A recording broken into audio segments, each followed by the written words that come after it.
one of the most important things when following a plant-based diet is to make it delicious and something that you really want to do for the long term, because if I find that if patients don't really love the food, they're not going to stick with it.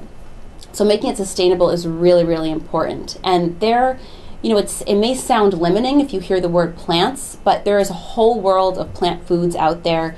Not only fruits, vegetables, whole grains, things like tofu, tempeh, and a lot of foods that people have never tried and experimented with before.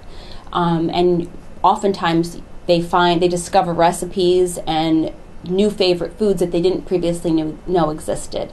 And another important thing to point out is that if people are concerned that they're going to miss their favorite foods or miss their favorite restaurants when adopting this diet, it's really important to keep in mind that most of the flavor in our food actually comes from plants.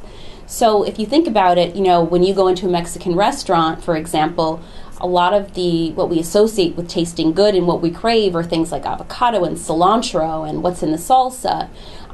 If you were to go in and they were just to give you a plain piece of meat with nothing on it, that probably wouldn't be very appealing. So a lot of what flavors any food, whether it's a grain or a bean or a salad, is really the herbs and spices and all of those plant-based foods like oregano, cilantro, lemons, limes, really add a lot of flavor to food, curry.